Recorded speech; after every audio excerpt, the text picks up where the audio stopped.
مسجد الحرام مکۃ المکرمہ اور مسجد النبوی مدینہ المنورہ سے خطبے کا اردو ترجمہ کے لیے ہمارے سوشل نیٹ ورک کو فالو کرنا نہ بھولیں اور اپنے دوست احباب کے ساتھ بھی ضرور شیئر کیجیے۔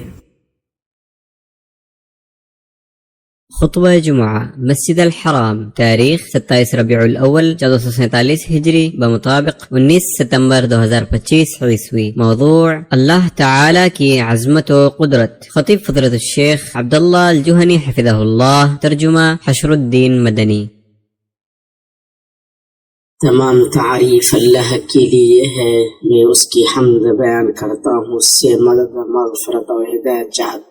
اس پر ایمان رکھتا ہوں اور اس کا انکار نہیں کرتا، جو اس کا انکار کرے اس سے دشمنی رکھتا ہوں۔ میں گواہی دیتا ہوں کہ ایک اللہ کے سوا کوئی معبود برحق نہیں، اس کا کوئی شریک نہیں، اور محمد اس کے بندہ اور رسول ہیں جنہیں اللہ نے ہدایت، دین حق اور نور و موعظت کے ساتھ اس وقت بھیجا جب رسولوں کا سلسلہ رک گیا، علم گھٹ گیا، لوگ گمراہ ہو گئے، زمانہ نبوت سے دوری ہو گئی، قیامت قریب ہو گئی اور وقت نزدیک آ گیا۔ جس نے اللہ اور اس کے رسول کی اطاعت کی وہ راہیاب ہو، اور جس نے اللہ اور اس کے رسول کی نافرمانی کی وہ راہ سے بھٹک گیا، اس نے کوتاہی کی اور بڑی دور کی گمراہی میں جا گرا۔ اما بعد، تم اللہ کا تقوی اختیار کرو، جس نے تمہیں بے سود پیدا نہیں کیا اور نہ تمہارے معاملے کو بے لگام چھوڑا۔ وہ شخص کامیاب ہوا جس نے اپنے رب کی اطاعت کی اور اس کی طرف اچھی طرح رجوع کیا اور اچھے ڈھنگ سے اپنے فرائض ادا کیے، اور وہ شخص ناکام و نامراد ہوا جس نے اپنے وقت کو بیکار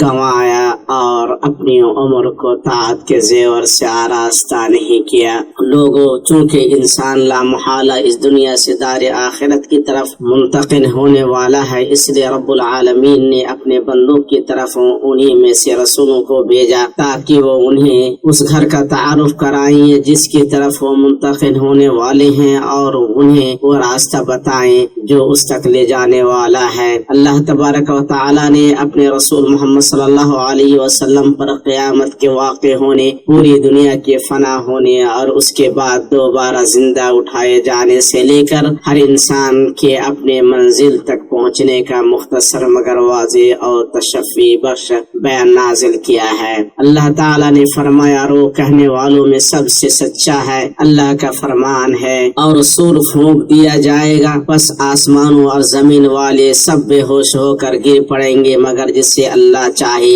پھر دوبارہ سور پھونکا جائے گا، پس وہ ایک دم کھڑے ہو کر دیکھنے لگ جائیں گے، اور زمین اپنے پروردگار کے نور سے جگمگا اٹھے گی، نامہ اعمال حاضر کیے جائیں گے، نبیوں اور گواہوں کو لایا جائے گا، اور لوگوں کے درمیان حق فیصلے کر دیے جائیں گے اور ظلم نہیں کیے جائیں گے، اور جس شخص نے جو کچھ کیا ہے بھرپور دے دیا جائے گا، جو کچھ لوگ کر رہے ہیں وہ بخوبی جاننے والا ہے۔ کافروں کے گول جہنم کی طرف ہکائے جائیں گے، جب وہ اس کے پاس پہنچیں گے اس کے دروازے ان کے لیے کھول دیے جائیں گے، اور وہاں کے نگہبان سے سوال کریں گے کہ کیا تمہارے پاس تمہیں میں سے رسول نہیں آئے تھے جو تم پر تمہارے رب کی آیتیں پڑھتے اور تمہیں اس دن کی ملاقات سے ڈراتے؟ اور جواب دیں گے کہ ہاں درست ہے، لیکن عذاب کا حکم کافروں پر ثابت ہو گیا۔ کہا جائے گا کہ اب جہنم کے دروازوں میں داخل ہو جاؤ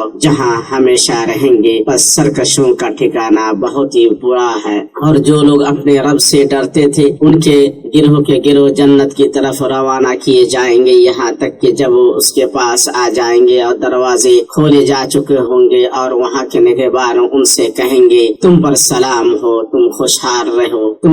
رہو، تم اس میں ہمیشہ کے لیے چلے جاؤ۔ اور یہ کہیں گے کہ اللہ کا شکر ہے کہ جس نے ہم سے اپنا وعدہ پورا کیا اور ہمیں اس زمین کا وارث بنایا کہ جنت میں جہاں چاہے مقام کرے، بس عمل کرنے والوں کا کیا ہی اچھا بدلہ ہے۔ اور تو فرشتوں فرشتوں کو اللہ کے عرش کے ارد حلقہ باندھے ہوئے اپنے رب کی حمد و تسبیح کرتے ہوئے دیکھے گا، اور ان میں انصاف کا فیصلہ کیا جائے گا اور کہہ دیا جائے گا کہ ساری خوبی اللہ ہی کے لیے ہے جو تمام جہانوں کا پالنہار ہے۔ میرے مسلمان بھائی، سورہ زمر کی ان آخری آیت پر غور کرو، ان کے مطالب کو جانو اور اللہ کی عظمت اور اس کے کمال قدرت پر غور و فکر کرو، تاکہ تمہیں یقین ہو جائے کہ اللہ ایک اکیلا اور بے نیاز ہے، اس نے نہ جنا اور نہ جنا گیا، اس کا کوئی ہمسر نہیں، وہ زندہ جاوید اور کارساز ہے، اس کا نہ کوئی شریک ہے، نہ مددگار اور نہ وزیر، بلکہ تمام مخلوقات اس کے قبضے میں اور اس کے قہر و غلبہ کے نیچے ہیں۔ وہ انہیں دیکھتا ہے، ان کی بات سنتا ہے اور ان کے راز اور سرخوشی کو جانتا ہے۔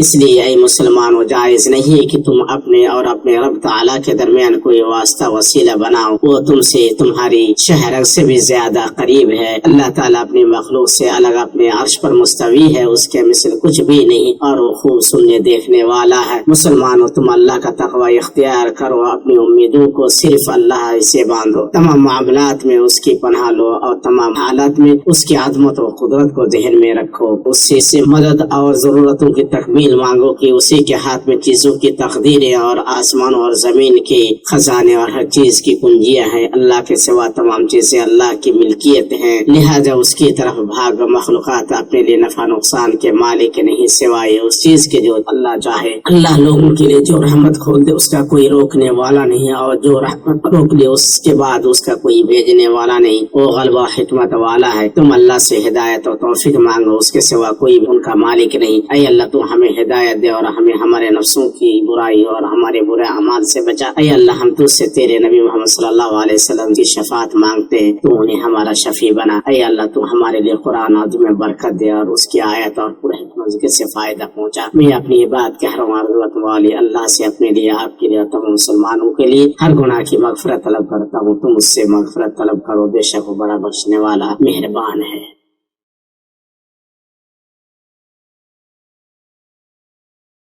تمام تعریف اللہ کے لیے ہے، اس کی نعمتوں اور نوازشوں پر، اور میں گواہی دیتا ہوں کہ ایک اللہ کے سوا کوئی معبود برحق نہیں، اس کا کوئی شریک نہیں، اور میں گواہی دیتا ہوں کہ ہمارے سردار اور نبی محمد اس کے بندے اور رسول ہیں۔ اللہ درود و سلام نازل کرے آپ پر، آپ کے آل و اصحاب پر، اور ان لوگوں پر جو اچھی طرح ان کی پیروی کریں۔ اما بعد، سب سے بہتر کلام اللہ کی کتاب ہے، اور سب سے بہتر طریقہ ہمارے نبی محمد صلی اللہ علیہ وسلم کا طریقہ ہے، اور سب سے بری چیز دین میں نئی چیز ہے۔ دین میں ہر نئی چیز بدعت ہے، اور ہر بدعت گمراہی ہے، اور گمراہی کا ٹھکانہ جہنم ہے۔ تم اللہ کی کتاب اور اس کے نبی صلی اللہ علیہ وسلم کی سنت کے ذریعے بدعت سے بچو، اللہ کی عبادت علم بصیرت کے ساتھ کرو، اللہ کا تقوی اختیار کرو اور اس سے ڈرو، وہ تمہیں دیکھ اور سن رہا ہے۔ اپنی خواہش کو اللہ کے رسول صلی اللہ علیہ وسلم کی لائی ہوئی شریعت کے تابع بنا دو۔ لا الہ الا اللہ کا ورد